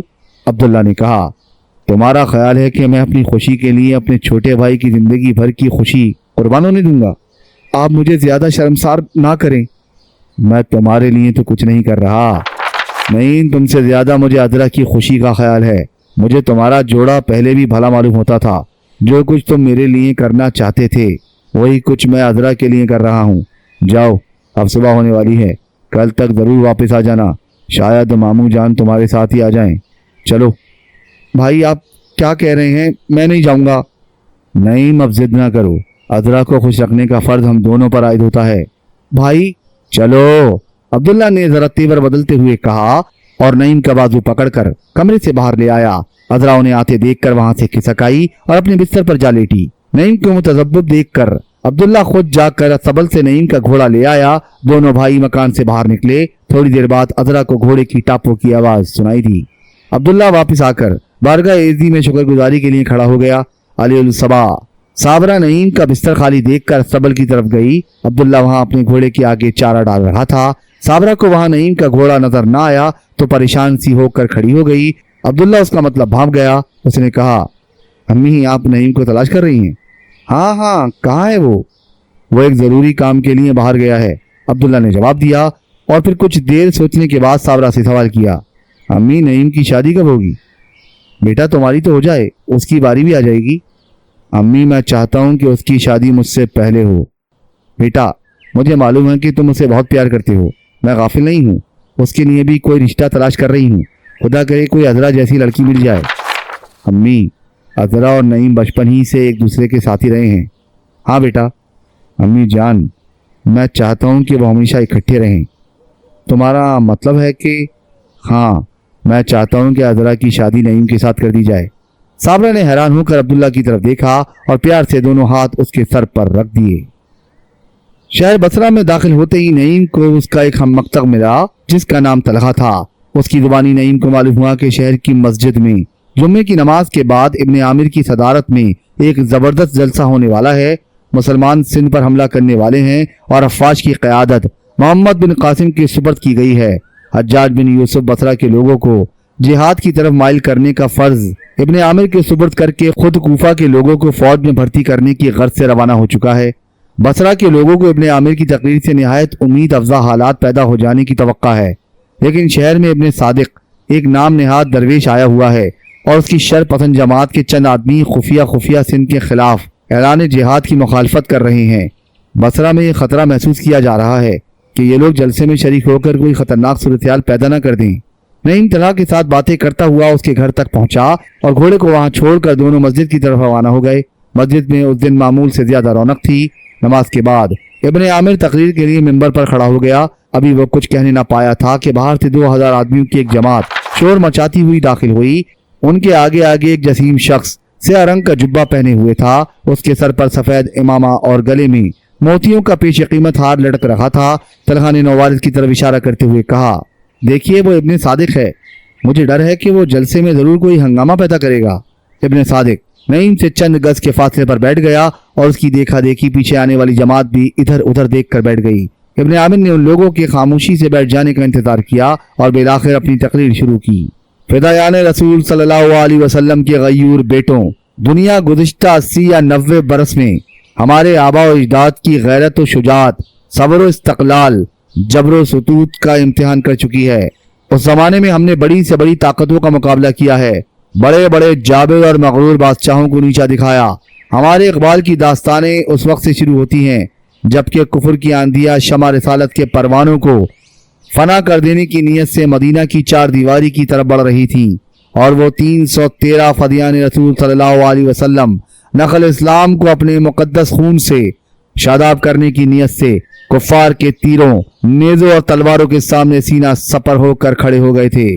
उस अजीम फतह के बाद हम तौहीद का परचम उठाकर कुफर के ताक़ुब में निकले और दुनिया के मुख्तलिफ गोशों में फैल गए। लेकिन अभी तक इस वसी ज़मीन पर बहुत से खित्ते ऐसे हैं जहां अभी तक खुदा का आखिरी पैगाम नहीं पहुंचा। हमारा ये फ़र्ज़ है कि हम अपने आका व मौला का पैगाम दुनिया के हर मुल्क में पहुंचाए और जो कानून वो अपने साथ लाए थे दुनिया के तमाम इंसानों पर नाफिज कर दें, क्योंकि यही वो कानून है जिसकी बदौलत दुनिया की कमज़ोर और ताकतवर अक़वाम मसावात के एक वसी दायरे में लाई जा सकती हैं, जिसकी बदौलत मजलूम व बेकस इंसान अपने खोए हुए हुकूक वापस ले सकते हैं। तारीख शाहिद है कि आज तक दुनिया में जो ताकतें अजीम, आलिशान और आलमगीर कानून के मुकाबले में उठी, कुचल दी गईं। मुसलमानों, मैं हैरान हूँ कि सिंध के राजा को हमारी गैरत के इम्तिहान की जुर्रत क्यों कर हुई। उसने ये कैसे समझ लिया कि मुसलमान खाना जंगियों के बाइस इस कदर कमज़ोर हो गए हैं कि वो अपनी बहू बेटियों की तौहीन खामोशी से बर्दाश्त कर लेंगे। मुजाहिदो, ये तुम्हारी गैरत के इम्तिहान का वक्त है। मेरा मतलब ये नहीं है कि तुम अपने दिल में इंतकाम का जज्बा लेकर उठो। हम सिंध के राजा को माफ़ कर सकते हैं, लेकिन हम इस्लामी मसावात के इल्म बरदार होकर हिंदुस्तान की मजलूम कौमों पर उसकी इस्तबदादी हुकूमत गवारा नहीं कर सकते। राजा दाहिर ने चंद मुसलमानों को कैद करके हमें सिंध के लाखों इंसानों को उसके आहनी इस्तबदाद से निजात दिलाने की दावत दी है। मुजाहिदो, उठो और फतह और नुसरत के नक्कारे बजाते हुए हिंदुस्तान की आखिरी हुदूद तक पहुंच जाओ। इब्ने आमिर की तकरीर अभी खत्म नहीं हुई थी कि इब्ने सादिक अपनी जगह से उठा और बुलंद आवाज में पुकारा, मुसलमानों, मैं इब्ने आमिर को अपना बुजुर्ग ख्याल करता हूँ। मुझे उनके खुलूस पर भी कोई शुबा नहीं, लेकिन मैं इस बात पर अफसोस किए बगैर नहीं रह सकता कि ऐसा नेक सीरत इंसान भी हज्जाज बिन यूसुफ जैसे हवस परस्त इंसान का आलाकार बनकर तुम्हारे सामने अमन व आलम तहवाला करने की खतरनाक तजवीज़ पेश कर रहा है। हज्जाज बिन यूसुफ के गुज़िश्ता मज़ालिम की वजह से अहले बसरा की अक्सरियत उसके खिलाफ थी। वो मुद्दत से किसी ऐसे शख्स के मुतलाशी थी जिसमें अली उल ऐलान उसके खिलाफ कुछ कहने की जरूरत हो। वह हैरान होकर इब्ने सादिक की तरफ देखने लगे। इब्ने आमिर कुछ कहना चाहता था, लेकिन इब्ने सादिक की बुलंद आवाज के सामने उसकी नहीफ आवाज दब कर रह गई। लोगों, उन फतवात पर हुकूमतें तुम्हें मुल्क गिरी और माले गनीमत की इस हवस के बाइस कितनी जानें कुर्बान की गईं, कितने बच्चे यतीम और कितनी औरतें बेवा हुई। मैंने अपनी आंखों से तर्किस्तान के मैदानों में तुम्हारे नौजवान भाइयों बेटों की हजारों लाशें बेगोरो कफन पड़ी देखी हैं। मैंने जख्मियों को तड़पते और सर पटकते देखा है। ये इबरतनाक मनाजिर देखने के बाद मैं ये कहने पर मजबूर हो गया हूँ कि मुसलमानों का खून इस कदर इजरा नहीं कि हज्जाज बिन यूसुफ के नाम की शोहरत के लिए इसे बेदरेग बहाया जाए। मुसलमानों, मैं जिहाद की मुखालफत नहीं करता, लेकिन ये जरूर कहूँगा कि इब्तिदा में हमें जिहाद की इसलिए ज़रूरत थी कि हम कमज़ोर थे और कुफार हमें मिटा देने पर कमर बस्ता थे। अब हम ताकतवर हैं, हमें किसी दुश्मन का खतरा नहीं। अब हमें दुनिया को अमन का घर बनाने की तदबीर पर अमल करना चाहिए। मुसलमानों, जो जंगे हज्जाज बिन यूसुफ की हवस मुल्क गिरी के तहत लड़ी जा रही हैं, उन्हें लफ्ज़ जिहाद के साथ दूर का लगाव भी नहीं हो सकता। हाज़रीन को इब्ने सादिक के अल्फाज से मुतासिर होते देखकर इब्ने आमिर ने बुलंद आवाज में कहा, मुसलमानों, मुझे मालूम ना था कि हम में अभी तक ऐसे फितना पर्दाज लोग मौजूद हैं। इब्ने सादिक ने इब्ने आमिर का फिक्रा पूरा ना होने दिया और बुलंद आवाज से कहा, लोगों, मुझे ये बात कहते हुए शर्म महसूस होती है कि इब्ने आमिर जैसा मुअज़्ज़िज़ शख्स भी हज्जाज बिन यूसुफ के जासूस में शामिल है। हज्जाज के जासूस को बाहर निकाल दो, इब्ने सादिक के एक साथी ने कहा। इब्ने सादिक का यह अरबा कामयाब साबित हुआ। बाद लोगों ने हज्जाज का जासूस कहकर चिल्लाना शुरू कर दिया और इब्ने आमिर पर तौहीन आमीज़ आवाज़ें कसने लगे। इब्ने आमिर का एक शागिर्द ज़ब्त न कर सका और उसने एक शख्स के मुंह से शफीक उस्ताद के मुताल्लिक़ तौहीन आमीज़ अल्फाज सुनकर उसे थप्पड़ दे मारा। उस पर मस्जिद में हंगामा हो गया। लोग एक दूसरे से गुत्थम गुत्था हो गए। मोहम्मद बिन कासिम सख्त इस्तराब की हालत में था। उसका हाथ बार बार तलवार के कब्जे तक जाता, लेकिन उस्ताद के इशारे और मस्जिद के एहतराम से खामोश रहा। इस नाजुक सूरत हाल में नईम हुजूम को चीरता हुआ आगे बढ़ा और उसने मिंबर पर खड़े होकर बुलंद और शीरी आवाज में कुरान करीम की तिलावत शुरू कर दी।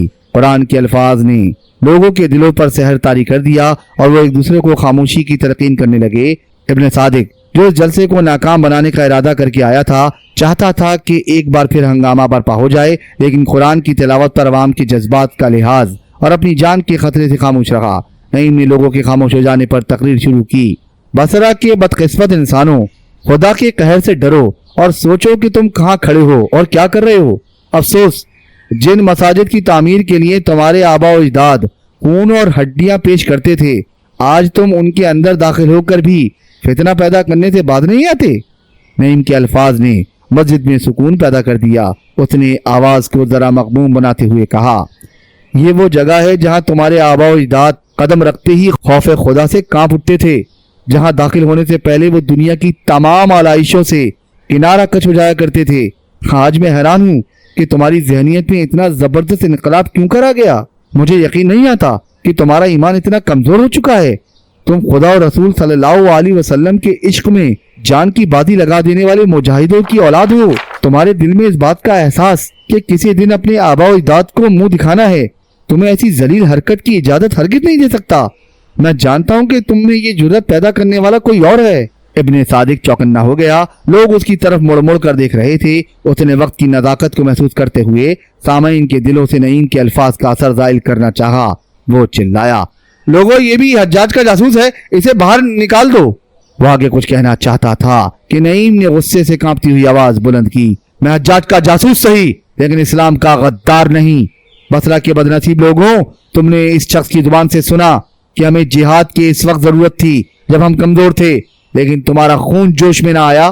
तुम में से किसी ने ये ना सोचा कि कुरून उला का हर मुसलमान ताकत, सबर और इस्तकाल के लिहाज से हमारे जमाने के तमाम मुसलमानों पर फौकियत रखता है। वो क्या थे और क्या कर गए, तुम्हें मालूम नहीं कि उनके पास क्या कुछ था। उनके साथ सिद्दीक अकबर रज़ियल्लाहु ताला अन्हु का खुलूस, उमर फारूक रज़ियल्लाहु ताला अन्हु का जलाल, उस्मान रज़ियल्लाहु ताला अन्हु का गन्ना, अली मुर्तजा रज़ियल्लाहु ताला अन्हु की शुजाअत और जमीन और आसमान के मालिक के महबूब तरीन पैगंबर सल्लल्लाहु अलैहि वसल्लम की दुआएं शामिल थी। तुम्हें याद है जब वो 313 कुफ्र इस्लाम की पहली जंग में तेगो कफन बांध कर निकले थे, तो आकाए दो जहां ने ये फरमाया था कि आज पूरा इस्लाम पूरे कुफर के मुकाबले के लिए जा रहा है। लेकिन आज एक जलील इंसान तुम्हारे मुंह पर आकर ये कह रहा है कि वो नाउज़ु बिल्लाह हमसे कमजोर थे। नईम के अल्फाज से लोग बहुत मुतासिर हुए। किसी ने अल्लाह अकबर का नारा लगाया और दूसरों ने उसकी तकलीद की। बाद ने मुड़ कर इब्ने साद की तरफ देखा और दबी जुबान से मलामत शुरू कर दी। नईम ने तकरीर जारी रखते हुए कहा, दोस्तों और बुजुर्गों, खुदा की राह में जानो माल और दुनिया की तमाम आसाइशें कुर्बान कर देने वाले मुजाहिदों पर मुल्क गिरी और माल गनीमत की हवस का इल्जाम लगाना नाइंसाफी है। अगर उन्हें दुनिया की हवस होती तो तुम सरफरोशी का वो जज्बा ना देखते जो मुट्ठी भर बेसरो सामान मुजाहिदों को कुफ्फार की लातादाद अफवाज के सामने सीना सुपर होने पर आमादा कर देता था। अगर वो हुकूमत के भूखे होते तुम मुफ्तू कौमों को मुसावी हुकूक ना देते।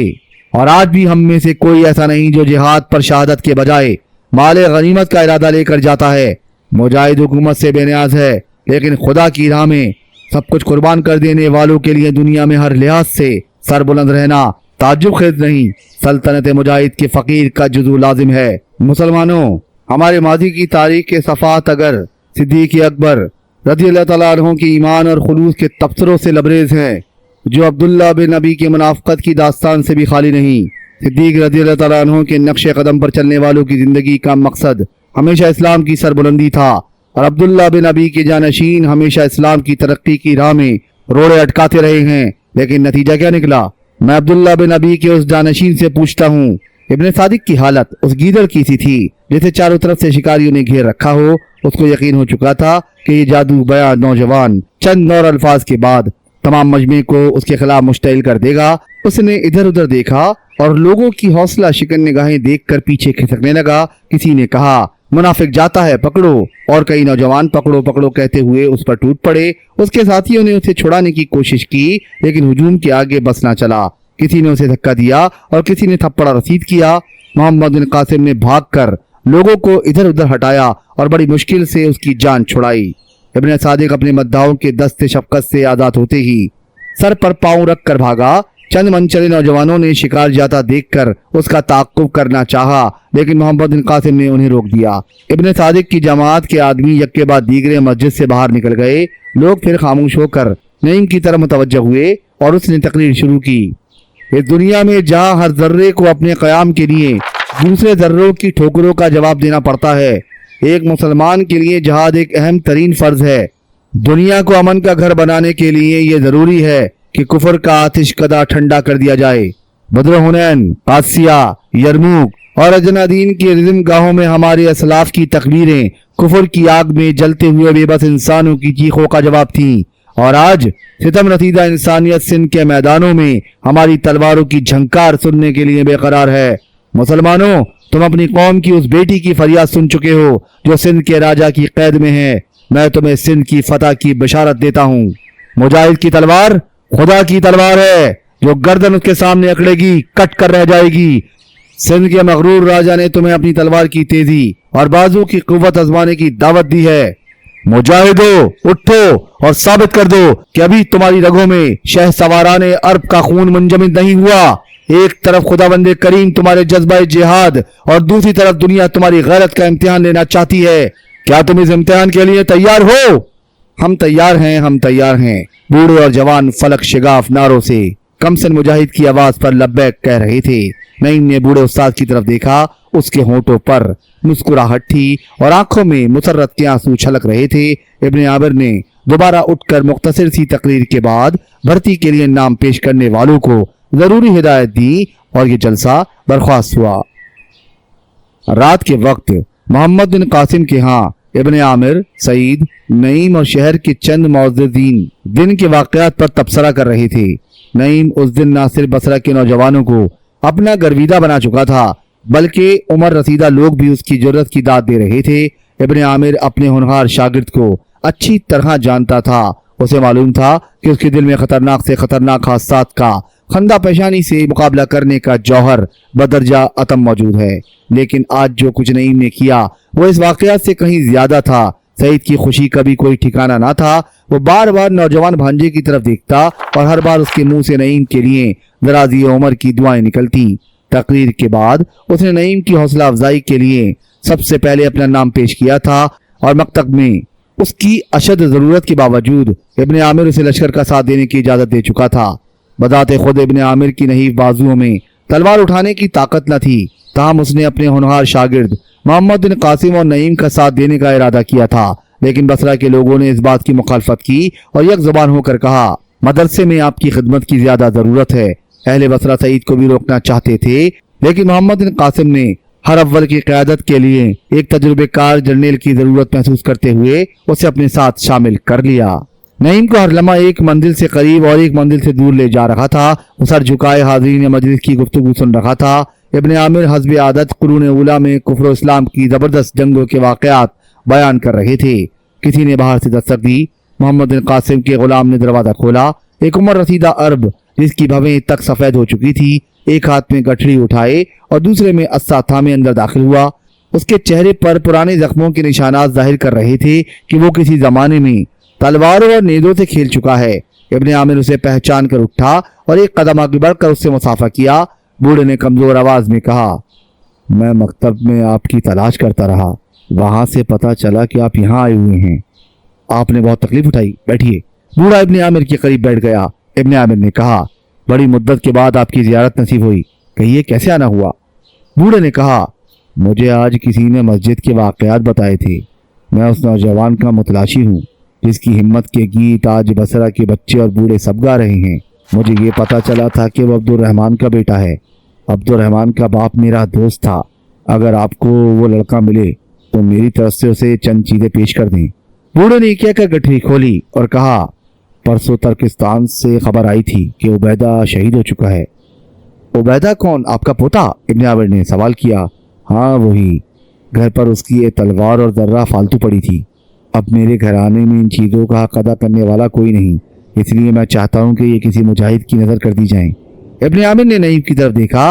वो उसका मतलब समझकर उठा और बूढ़े के करीब आकर बैठते हुए बोला, मैं आपकी कदर शनासी का ममनून हूँ। अगर मुझसे हो सका तो आपके इस तोहफे का बेहतरीन इस्तेमाल करूँगा। आप मेरे लिए दुआ करें। آدھی رات کے قریب یہ مجلس ختم ہوئی اور لوگ اپنے اپنے گھروں کو چل دیے۔ نعیم نے اپنے ماموں کے ساتھ جانا چاہا لیکن محمد بن قاسم نے اسے روک لیا۔ محمد بن قاسم کے اصرار پر سعید نے نعیم کو وہیں ٹھہرنے کی اجازت دے دی۔ ابن عامر اور ابن سعید کو رخصت کرنے کے لیے نعیم اور محمد بن قاسم گھر سے باہر نکلے اور کچھ دور ان کے ساتھ گئے۔ سعید کو ابھی تک نعیم کے ساتھ گھر کے متعلق کوئی بات کرنے کا موقع نہیں ملا تھا۔ اس نے چلتے چلتے رک کر سوال کیا، نعیم گھر پر خیریت ہے؟ ہاں مامو جان، وہ تمام بخیریت ہیں۔ امی جان، نعیم آگے کچھ کہنا چاہتا تھا۔ اس نے خط نکالنے کے خیال سے جیب میں ہاتھ ڈالا لیکن کچھ سوچ کر خالی ہاتھ جیب سے نکال لیا۔ ہاں ہمشیرہ کیا کہتی تھی؟ وہ آپ کو سلام کہتی تھی مامو جان۔ باقی رات نعیم نے بستر پر کروٹیں گزار دی۔ صبح سے کچھ دیر پہلے آنکھ لگ گئی۔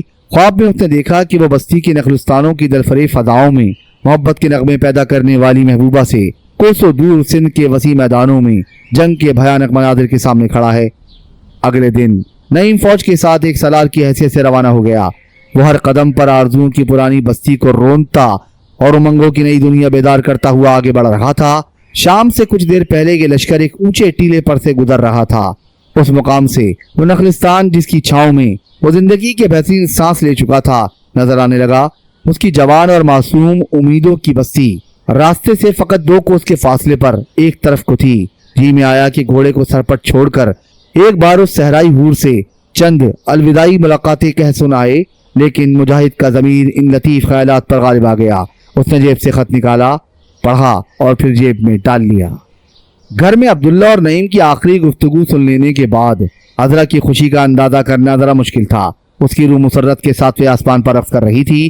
ساری رات جاگنے کے باوجود اس کا چہرہ معمول سے زیادہ بشاش تھا۔ مایوسی کی آگ میں جلنے کے بعد نقل امید کا یکایک سرسبز ہو جانا قدرت کا سب بڑا احسان تھا۔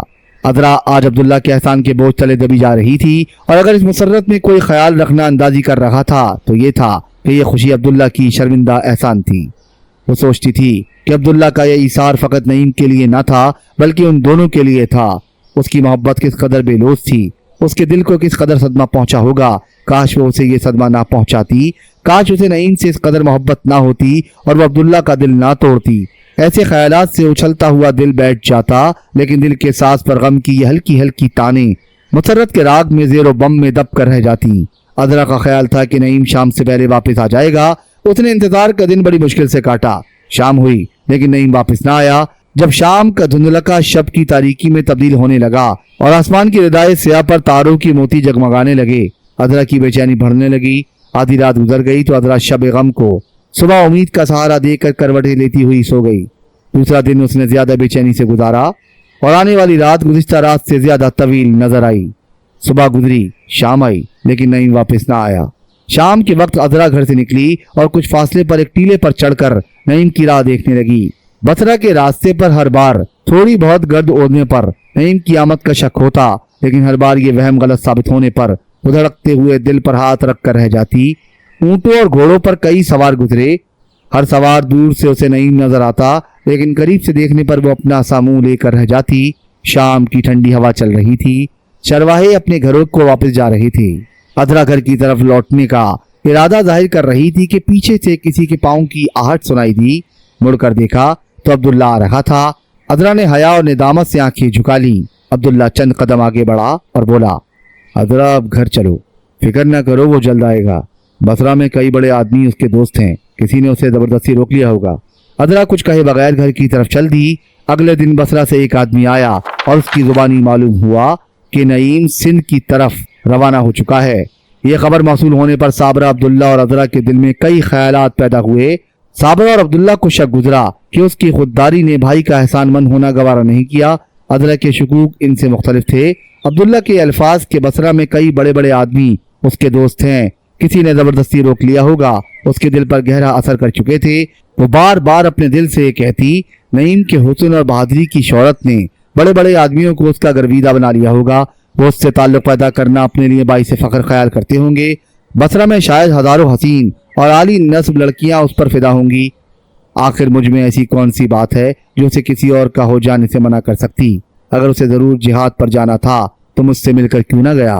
آخر گھر میں کون تھا جو اسے اس کار خیر سے روکتا؟ شاید بستی میں اس کے پریشان رہنے کی وجہ میں نہ تھی، ہو سکتا ہے وہ کسی اور کے ساتھ رشتہ محبت جوڑ چکا ہو۔ لیکن نہیں، یہ کبھی نہیں ہو سکتا۔ نعیم میرا نہیں، ایسا نہیں، وہ مجھے دھوکہ نہیں دے سکتا، اور اگر دے بھی تو مجھے گلہ کرنے کا کیا حق ہے؟ اس زمانے میں دیبل سندھ کا ایک مشہور شہر تھا۔ سندھ کے راجا کو شہر کی چار دیواری پر اتنا بھروسہ تھا کہ میدان میں نکل کر مقابلہ کرنے کے بجائے اپنی بے شمار فوج کے ساتھ شہر کے اندر پناہ گزین ہو گیا۔ محمد بن قاسم نے شہر کا محاصرہ کر کے منجنیق سے پتھر برسانے شروع کیے، لیکن کئی دنوں کی سخت محنت کے باوجود مسلمان شہر پناہ توڑنے میں کامیاب نہ ہوئے۔ آخر ایک دن ایک بھاری پتھر بت کے ایک مندر پر آ گرا اور اس کا سنہری گنبد ٹکڑے ٹکڑے ہو کر نیچے گر پڑا، اور اس کے ساتھ ہی بت کا ایک قدیم مجسمہ چکنا چور ہو گیا۔ اس بت کے ٹوٹ جانے کو راجہ داہر اپنے لیے برا شگون خیال کرتے ہوئے بدحواس ہو گیا اور رات کے وقت اپنی فوج کے ساتھ بھاگ نکلا اور برہمن آباد پہنچ کر دم لیا۔ دیبل کی فتح کے بعد محمد بن قاسم نیرون کی طرف بڑھا۔ نیرون کے باشندوں نے لڑائی سے پہلے ہی ہتھیار ڈال دیے۔ نیرون پر قبضہ کرنے کے بعد محمد بن قاسم نے بھروچ اور سیوستان کے مشہور قلعے فتح کیے۔ راجہ داہر نے برہمن آباد پہنچ کر چاروں طرف ہرکارے دوڑائے اور باقی ہندوستان کے راجاؤں مہاراجاؤں سے مدد طلب کی۔ اس کی اپیل پر 200 ہاتھیوں کے علاوہ تقریباً 50,000 سوار اور کئی پیادہ دستہ مزید جمع ہو گئے۔ راجہ داہر اس لشکر جرار کے ساتھ برہمن آباد سے باہر نکلا اور دریائے سندھ کے کنارے ایک وسیع میدان میں پڑاؤ ڈال کر محمد بن قاسم کی آمد کا انتظار کرنے لگا۔ محمد بن قاسم نے کشتیوں کا پل بنا کر دریائے سندھ کو عبور کیا اور 19 جون 1712 کی شام محمد بن قاسم کی فوج نے راجہ کی قیام گاہ سے 2 کوس کے فاصلے پر پڑاؤ ڈالا۔ علی الصبا ایک طرف سے ناتوت اور گھنٹوں کی آواز اور دوسری طرف سے اللہ اکبر کی سزا بلند ہوئی اور دونوں لشکر اپنے اپنے ملک کے جنگی قواعد کے مطابق منظم ہو کر ایک دوسرے کی طرف بڑھ گئے۔ محمد بن قاسم نے فوج کو 500 کے دستوں میں تقسیم کر کے پیش قدمی کا حکم دیا۔ ادھر سندھ کی فوج کے ہر اول میں 200 ہاتھی چنگھاڑتے ہوئے آگے بڑھے اور مسلمانوں کے گھوڑے بدک کر پیچھے ہٹنے لگے۔ محمد بن قاسم نے یہ دیکھ کر فوج کو تیر برسانے کا حکم دیا۔ ایک ہاتھی مسلمان کی صفیں رونتا ہوا آگے بڑھ رہا تھا۔ محمد بن قاسم نے اس کے مقابلے کے لیے آگے بڑھنا چاہا، لیکن اس کے گھوڑے نے اس محیب جانور کے قریب جانے سے انکار کر دیا۔ محمد بن قاسم مجبور ہو کر گھوڑے سے اترا اور آگے بڑھ کر ہاتھی کی سونڈ کاٹ ڈالی۔ نعیم اور سعید نے اس کی تقلید کی اور 2 اور ہاتھیوں کی سونڈیں کاٹ ڈالی۔ زخم خوردہ ہاتھی واپس مڑے اور اپنی فوجوں کو رونتے ہوئے نکل گئے۔ باقی ہاتھی تیروں کی بارش میں آ گئے، نہ بڑھ سکے اور نہ زخمی ہو کر سندھ کی لشکر کی صفیں دھرم بھرم کرنے لگے۔ اس موقع کو غنیمت جان کر محمد بن قاسم نے اگلی صفوں کو آگے بڑھنے اور پچھلے دستوں کو چکر کاٹ کر دشمن کو 3 اطراف سے گھیر لینے کا حکم دیا۔ مسلمانوں کے جان توڑ حملے نے دشمن کی فوج کے پاؤں اکھاڑ دیے۔ سعید چند جاں فروشوں کے ساتھ حریف کی صفیں توڑتا ہوا قلب لشکر تک جا پہنچا۔ نعیم نے اپنے بہادر ماموں سے پیچھے رہنا گوارا نہ کیا اور وہ بھی نیزے سے اپنا راستہ صاف کرتا ہوا ماموں کے قریب جا پہنچا۔ راجہ داہر نوجوان رانیوں کے درمیان ایک ہاتھی پر سنہری حوج میں بیٹھا ہوا لڑائی کا تماشا دیکھ رہا تھا۔ اس کے آگے چند پجاری ایک بت اٹھائے بھجن گا رہے تھے۔ سعید نے کہا، یہ بت ان کا آخری سہارا ہے، اسے توڑ ڈالو۔ نعیم نے ایک پجاری کے سینے پر تیر مارا اور وہ کلیجے پر ہاتھ رکھ کر نیچے گر پڑا۔ دوسرا تیر ایک اور پجاری کو لگا اور وہ بت کو میدان میں چھوڑ کر پیچھے ہٹ گئے۔ یہ بت واقعی ان کا آخری سہارا ثابت ہوا۔ تمام فوج میں ہلچل مچ گئی۔ سعید سخت زخمی ہونے کے باوجود آگے بڑھتا گیا۔ اس نے راجہ داہر کے ہاتھی پر حملہ کیا، لیکن راجہ داہر کی جان نثار اس کے ساتھ ارد گرد جمع ہو گئے اور سعید ان کے نرغے میں آ گیا۔ سعید کو اس طرح گھرا ہوا دیکھ کر نعیم نے بھوکے شیر کی طرح حملہ کیا اور دشمن کی صفیں دھرم بھرم کر ڈالی۔ ایک لمحے کے لیے اس نے سعید کی جستجو میں چاروں طرف نگاہ دوڑائی، لیکن وہ نظر نہ آیا۔ اچانک اس کا خالی گھوڑا ادھر ادھر بھاگتا دکھائی دیا۔ نعیم نے نیچے لاشوں کے ڈھیر کی طرف دیکھا۔ سعید دشمن کی کئی لاشوں کے اوپر منہ کے بل پڑا ہوا تھا۔ نعیم نے گھوڑے سے اتر کر ماموں کے سر سہارا دے کر اوپر کیا۔ ماموں جان کہہ کر پکارا، لیکن اس نے آنکھیں نہ کھولی۔ نعیم انا للہ و انا الیہ راجعون کہہ کر پھر گھوڑے پر سوار ہو گیا۔ راجہ داہر کا ہاتھی اس سے زیادہ دور نہ تھا، لیکن ابھی تک غیر منظم سپاہیوں کا ایک گروہ اس کے گرد گھیرا ڈالے ہوئے کھڑا تھا۔ نعیم نے ایک بار پھر کمان اٹھائی اور راجہ کی طرف تیر برسانے لگا۔ ایک تیر راجہ کے سینے میں لگا اور اس نے نیم بسمل ہو کر اپنا سر ایک رانی کی گود میں رکھ دیا۔ راجہ کے قتل کی خبر مشہور ہوتے ہی سندھ کا لشکر میدان جنگ میں لاشوں کے انبار چھوڑ کر بھاگ نکلا۔ ان شکست خوردہ سپاہیوں میں سے بعض نے برہمن آباد اور بعض نے ادھر کا رخ کیا۔ اس عظیم فتح کے بعد مسلمان زخمی کی مرہم پٹی اور شہیدوں کی تجہیز و تکفین میں مصروف ہو گئے۔ سعید کی ناش پر زخموں کے 20 سے زیادہ نشانات تھے، جس کو لحد میں رکھا گیا تو نعیم نے اپنی جیب سے بھائی کا خط نکالا اور لحد کے اندر پھینک دیا۔ मोहम्मद बिन कासिम ने हैरान होकर पूछा, ये क्या है? एक खत, नईम ने मगमूम लहजे में कहा। कैसा खत? मुझे अब्दुल्ला ने दिया था। मैं उन्हें खत पहुंचाने का वादा करके आया था, लेकिन कुदरत को ये मंजूर न था कि मैं अपना वादा पूरा कर सकता। मैं इसे देख सकता हूँ? मोहम्मद बिन कासिम ने पूछा। इसमें कोई खास बात नहीं। मोहम्मद बिन कासिम ने झुककर लहज से खत निकाला, पढ़ा और नईम को वापस करते हुए कहा, इसे अपने पास रखो। शहीदों की निगाह से दुनिया और आखिरत की कोई बात पोशीदा नहीं होती। मोहम्मद बिन कासिम से नईम की जिंदगी का कोई राज पोशीदा न था। नईम के लिए अब्दुल्ला का इसार और खुदा की राह में नईम की ये शानदार कुर्बानी देखकर उसके दिल में इन दोनों भाइयों के लिए पहले से ज्यादा गहरी मोहब्बत पैदा हो गई। रात के वक्त मोहम्मद बिन कासिम ने सोने से पहले नईम को अपने खैमे में बुलाया और इधर उधर की चंद बातों के बाद कहा, अब हम चंद दिनों तक बरहमानाबाद फतह करके मुल्तान का रुख करेंगे। वहाँ शायद हमें ज़्यादा अफवाज की ज़रूरत पड़े, इसलिए मेरा ख्याल है कि तुम्हें वापस बसरा भेज दिया जाए। वहाँ तुम ज़्यादा अफवाज मुहैया करने के लिए तकरीरें करो। रास्ते में अपने घर से भी होते जाना और उन्हें तसल्ली देना। जहाँ तक उनकी तसल्ली का ताल्लुक़ है, मैं इसे जिहाद से ज़्यादा अहमियत नहीं देता।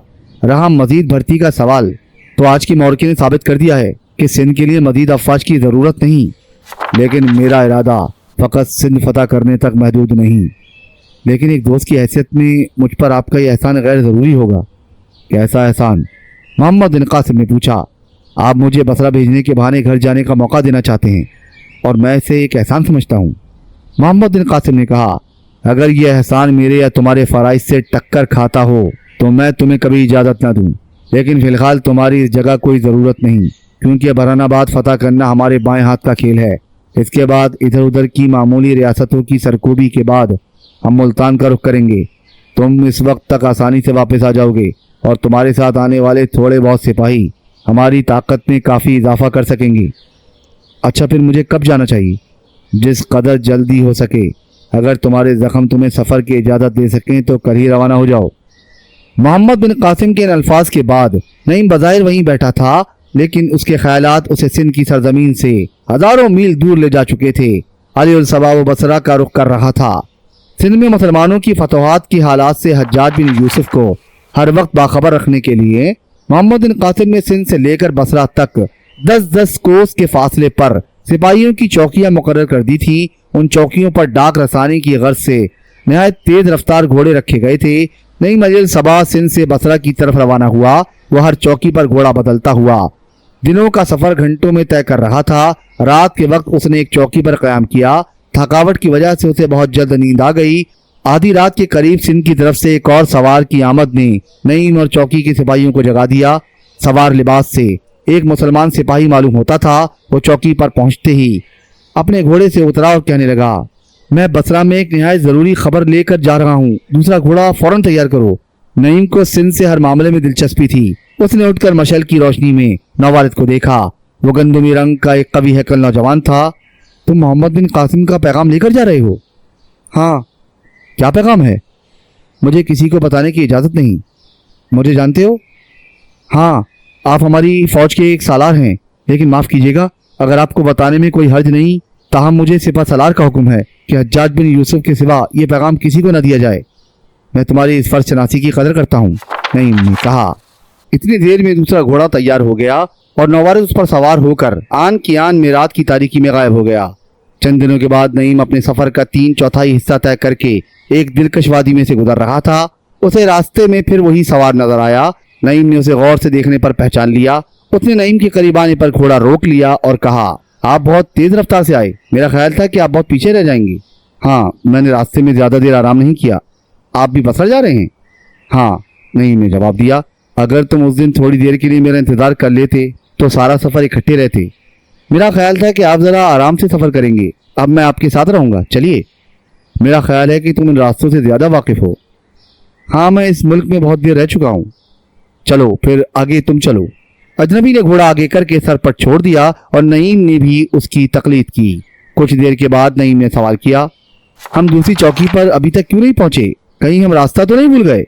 नईम के साथी ने घोड़ा रोका और परेशान सा होकर इधर उधर देखा। बिलाखिर उसने कहा, मेरा भी यही ख्याल है, लेकिन आप फिक्र न करें, हम इस वादी को अबूर करने के बाद सही रास्ता मालूम करेंगे। ये कहकर उसने घोड़े को एड़ लगा दी। चंद कोस और तय करने के बाद अजनबी ने घोड़ा फिर रोक लिया और कहा, शायद हम सही रास्ते से बहुत दूर एक तरफ निकल आए हैं। मेरा ख्याल में ये रास्ता शहराज की तरफ जाता है। हमें अब बाईं तरफ मुड़ना चाहिए, लेकिन घोड़े बहुत थक गए हैं। यहाँ थोड़ी देर आराम कर लें तो बेहतर होगा। ये सरसब्ज और शादाब खित्ता कुछ ऐसा जाजिब निगाह था कि नईम के थके हुए जिस्म ने बेख्तियार थोड़ी देर आराम करने के लिए अजनबी की तायीद की।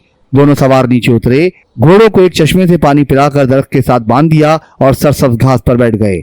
अजनबी ने अपना थैला खोलते हुए कहा, आपको भूख तो जरूर होगी। मैंने तो पिछली चौकी से पेट भर लिया था। ये थोड़ा सा खाना शायद आपके लिए बच गया था। अजनबी के इसरार पर नईम ने रोटी और पनीर के चंद टुकड़े खाए और चश्मे से पानी पीकर घोड़े पर सवार होना चाहा, लेकिन दिमाग में गुनूदगी सी महसूस करने के बाद घास पर लेट गया। मेरा सर चकरा रहा है, उसने कहा। अजनबी ने कहा, आप बहुत थके हुए हैं, थोड़ी देर आराम कर लें। नहीं, देर हो जाएगी, हमें चलना चाहिए।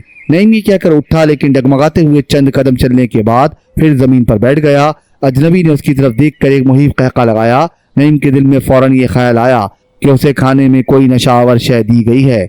साथ ही उसे ये महसूस हुआ कि वो किसी खतरनाक मुसीबत में गिरफ्तार होने वाला है। उसने एक बार फिर उठना चाहा, लेकिन हाथ पांव जवाब दे चुके थे। उसके दिमाग पर गहरी नींद की कैफियत तारी हो रही थी। उसने नींद बेहोशी की हालत में महसूस किया कि चंद आदमी उसके हाथ पांव बांध रहे हैं। उसने उनकी आहनी गिरफ्त से आजाद होने के लिए हाथ पांव मारे, लेकिन उसकी जद्दोजहद बेसुध थी। वो करीबन बेहोश हो चुका था। इसके बाद इस बात का मामूली सा होश था कि चंद आदमी उसे उठाकर किसी तरफ ले जा रहे हैं, लेकिन अगले दिन नईम को होश आया तो अपने आप को एक तंग कोठड़ी में पाया और वही अजनबी जो उसे फरेब देकर यहाँ तक लाया था उसके सामने खड़ा मुस्कुरा रहा था। नईम ने इधर उधर देखने के बजाय उसके चेहरे पर नजरें गाड़ दी और सवाल किया, मुझे यहाँ लाने से तुम्हारा क्या मकसद है और मैं किसकी कैद में हूँ? वक्त आने पर तुम्हें तमाम सवालात का जवाब मिल जाएगा। अजनबी ये कहकर बाहर निकल गया और कोठड़ी का दरवाजा बंद कर दिया गया। नईम को कैद हुए 3 माह गुजर गए। उसकी मायूसी कैदखाने की कोठरी की भयानक तारीख में इजाफा कर रही थी। इस नागुफ्ताबा हालत में उसके लिए फकत ये ख्याल तसल्ली बख्श था कि खुदा को उससे सब्र का इम्तिहान मकसूद है।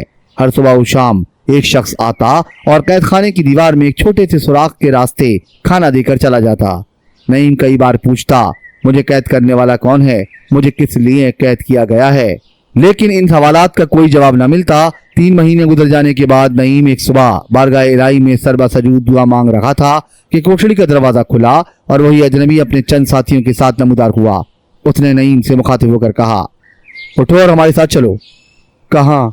नईम ने सवाल किया। कोई तुम्हें देखना चाहता है, उसने जवाब दिया। नईम नंगी तलवारों के साए में उनके साथ हो लिया। कला के खुशनुमा कमरे में एक ईरानी कालीन पर चंद नौजवान के दरमियान एक उम्र रसीदा शख्स बैठा था। नईम ने उसे देखते ही पहचान लिया, ये इब्ने साद था।